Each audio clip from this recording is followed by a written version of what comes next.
Hello everyone, welcome to टेक्शन मिथ। आज के सेशन में हम प्रैक्टिकल एग्जांपल देखने वाले हैं कि किस तरह से हम फॉर्म रिकॉर्ड को क्रिएट कर सकते हैं। ठीक है, तो इस सेशन में प्रैक्टिकली अपन देखेंगे कि कैसे फॉर्म रिकॉर्ड क्रिएट होता है, क्या सिंटेक्स और स्ट्रक्चर फॉलो करना होता है और उसके सारे बेसिक चीज़ें। बट सेशन शुरू करने से पहले जस्ट एक रिकमेंडेशन है कि अगर अभी तक आप लोगों ने पहले वाले सेशंस नहीं देखे हैं तो आप पहले उनको देख लो, क्योंकि जो पूरी प्लेलिस्ट है एक प्रॉपर सीक्वेंस और सिंक में है। तो अगर आप उसको सीक्वेंशियली फॉलो करोगे तो और भी ज़्यादा इजी रहेगा आप लोगों के लिए ऑनगोइंग टॉपिक को समझना और उसको इम्प्लीमेंट करना, क्योंकि अभी के लिए हमारी मेन प्रायोरिटी यही है कि कैसे प्रैक्टिकली इसको क्रिएट करें। बट उससे पहले आपको थियोरेटिकल चीज़ों का आइडिया होना चाहिए। ठीक है, और उसके लिए आप लोग टेक्शन में डिजिटल कोर्स बुक को भी रेफर कर सकते हो, जो फ्रीली अवेलेबल है आपके डिस्क्रिप्शन बॉक्स में। वहाँ पे आपको more than 3400 plus free resources मिलेंगे, जो अवेलेबल है हिंदी और इंग्लिश दोनों लैंग्वेजेस के अंदर। तो जैसा भी आपका रिक्वायरमेंट हो उस अकॉर्डिंग आप चीज़ों को समझ सकते हो। ठीक है, ऑल राइट, तो स्टार्ट करते हैं। अभी देखो, सबसे पहले हमने एक हेडिंग डाला हुआ हम है app.component.html फाइल में, जहां हमने एक हेडिंग डाली है एंगुलर कोर्स बाय टेक्शन मिथ। सेकेंड हेडिंग हमने डाली है reactive form in Angular creating a form record. ठीक है, तो रिएक्टिव फॉर्म्स के लिए अगर आपको एक फॉर्म रिकॉर्ड क्रिएट करना है तो वो एग्जाम्पल हम यहाँ पे कवर कर रहे हैं। अब इसके बाद में हमने क्या किया, एक हॉरिजॉन्टल रो बनाया और उस हॉरिजॉन्टल रो के अंदर ये डिव बनाया हुआ है। बट इस डिव को समझने से पहले हम देखते हैं कि हमने इसके लिए component.ts फाइल में क्या क्या डिफाइन किया है। ठीक है, तो एक तरह से आप बोल सकते हो कि प्री रिक्वेस्ट्स क्या क्या थे इसके, क्या हमने स्ट्रक्चर बनाया, कैसे हमने फॉर्म रिकॉर्ड बनाया, जिसको हम यहाँ पे एक्सेस कर रहे हैं। पहले वो देखेंगे, फिर हम इस वाले पोर्शन को समझेंगे। ठीक है, तो उसके लिए चलते हैं app.component.ts फाइल पे। यहाँ पे आप देख सकते हो कुछ चीज़ें हमने कुछ चीज़ें ऐड की हुई है ऑलरेडी, तो मैं आपको वन बाय वन स्क्रैच से समझाता हूँ। सबसे पहले हमने क्या किया, कुछ इंपॉर्टेंट चीज़ें थी जो इंपोर्ट की। पहला इंपोर्ट किया हमने रिएक्टिव फॉर्म मॉड्यूल। अब जब भी आपको रिएक्टिव फॉर्म मॉड्यूल बनाना है तो उसके लिए आपको रिएक्टिव फॉर्म मॉड्यूल को इम्पोर्ट करना पड़ता है, राइट। तो वो हमने यहाँ पे इम्पोर्ट कर लिया। सेकेंड इंपोर्ट हमने क्या किया, हमने किया ng फॉर्म। अब ng फॉर क्या करेगा, हमें लूप्स चलाने में हेल्प करेगा। जब आपको लूपिंग करनी होगी अपनी की वैल्यूज़ के अंदर, तो उस केस में हम ng फॉर का यूज़ करेंगे। और की वैल्यू पाइप क्या करेगा, ये आपके आउटपुट को कन्वर्ट करने में हेल्प करेगा। ठीक है, यहाँ तक क्लियर है? फाइन, तो ये तीनों चीज़ इंपोर्ट हो गई। ऑलवेज मेक श्योर करना है कि ये यहाँ पे अगर आप लिख रहे हो तो वो ऑटोमेटिकली यहाँ पे भी ऐड हो जाना चाहिए, इंपोर्ट होना चाहिए, वरना वो प्रॉपरली वर्क नहीं करेगा। उसके बाद में हमने क्या किया, हमने एक ऐप कंपोनेंट क्लास को एक्सपेंड किया। उसके अंदर हमने ये सिंटेक्स और ये स्ट्रक्चर लिखा। अब ये सिंटेक्स समझना बहुत इंपॉर्टेंट है, क्योंकि इसी के बेसिस पे आप फॉर्म रिकॉर्ड को क्रिएट कर रहे हो।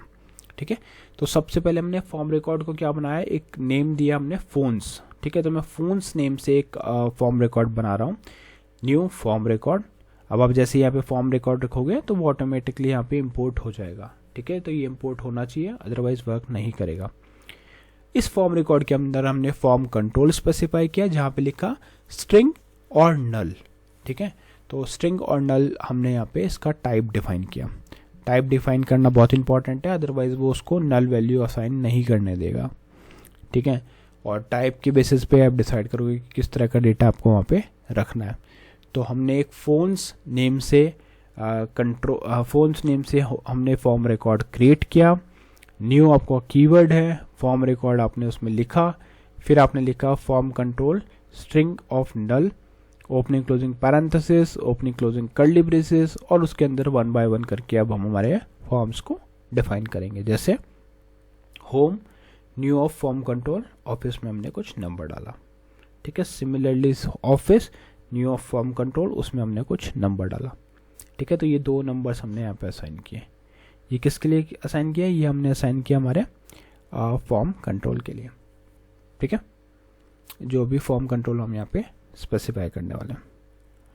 एक बार आपका ये फोन्स रेडी हो गया तो उसके बाद में सिंपली आप जाओगे app.component.html फाइल पे, और यहाँ पे अपना बाकी फर्दर लॉजिक लिखने वाले हो। ठीक है, तो उसको आपको शो करने के लिए आपको क्या लिखना पड़ेगा, पहले लिखना पड़ेगा div। उस div के अंदर हमने एक strng फॉर चलाया, let item of phones dot control. ठीक है, तो item of phones dot control, अब ये क्या है, उसके बाद में पाइप सिंबल, फिर की वैल्यू। तो फोन डॉट कंट्रोल्स क्या करेगा, फोन डॉट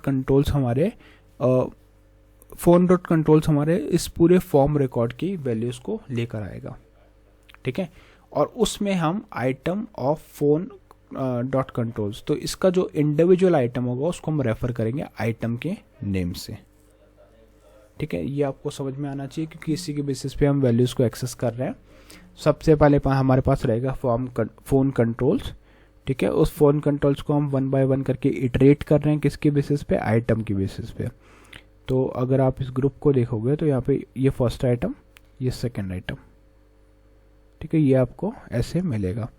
और की वैल्यू हम उसको कन्वर्ट करने के लिए यूज़ कर रहे हैं। और यहाँ मैंने लिख दिया क्या, आइटम डॉट की, तो आइटम डॉट की आ जाएगी और उसके बाद में input form control item dot value, इसमें आइटम की वैल्यू आ जाएगी। तो दो चीज़ों में हमने इसको आप चाहो तो यहाँ पे एक कॉलन भी दे सकते हो बीच में, ठीक है। तो अब क्या होगा, आइटम की और फॉर्म कंट्रोल आइटम वैल्यू हमारे पास आ जाएगा, ठीक है। यहाँ तक क्लियर है। हमने सिंपल क्या किया, एक हमने फॉर्म रिकॉर्ड बनाया फोन्स नेम से, उसके अंदर हमने 2 फॉर्म कंट्रोल रखे और दोनों फॉर्म कंट्रोल को अब हम वहाँ पे एक्सेस कर रहे हैं की और वैल्यू के बेसिस पे। अब एक बार इसको रन करके देखते हैं। तो ng सर्व -ओपन एंटर, जैसे ही आप एंटर करोगे कुछ सेकंड्स में ये आपको आउटपुट ला के देगा ब्राउज़र स्क्रीन पे। वहाँ से हम चीज़ों को वेरीफाई करेंगे। ये देखो, तो अभी आपको आउटपुट मिल गया। क्या क्या आउटपुट मिला, पहले हमारे पास एक हेडिंग आई है जो बोल रहा है Angular course by texture math, फिर है reactive form in Angular creating a form record, ठीक है। फिर हमने एक हॉरिजॉन्टल रो बनाया। अब क्वेश्चन आता है कि क्या ये हॉरिजॉन्टल रो मैंडेटरी है, तो ऐसा नहीं है, ये जस्ट एक प्रॉपर वे में मैंने उसको शो करने के लिए यहाँ पे ऐड कर दिया, अदरवाइज आप इसको स्किप भी कर सकते हो, ठीक है। तो हॉरिजॉन्टल रो मैंडेटरी नहीं है। होम हमारा हो गया उसका नेम, और ये केस सेंसिटिव है, अगर आप यहाँ पे H कैपिटल लिखोगे तो वहाँ भी कैपिटल ही आपको शो होगा और यहाँ भी, ठीक है। इसको सेव करते हैं। तो अभी यहाँ पे आपको सेव करना पड़ेगा इसको भी, हाँ। तो देखो होम और ये होम नंबर और ये ऑफिस नंबर, तो ये दोनों डिटेल्स आपको यहाँ पे शो हो रही है, ठीक है। तो ओवरऑल यही प्रोसेस रहता है। इसमें जस्ट हमने एक सिंपल फॉर्म क्रिएट किया, फॉर्म रिकॉर्ड को क्रिएट किया। बाकी अपकमिंग सेशन में हम देखेंगे कैसे वैल्यूज़ को ऐड करते हैं, अपडेट करते हैं, मॉडिफाई करते हैं, ये सारी चीज़ें भी देखेंगे। बट अभी के लिए सिर्फ हमने मेन फोकस किया कि कैसे हम एक फॉर्म कंट्रोल को ऐड करते हैं। तो आई होप आज का ये पूरा सेशन क्लियर हुआ होगा। नेक्स्ट सेशन में हम बाकी टॉपिक डिस्कस करेंगे। So thank you for watching texture meth.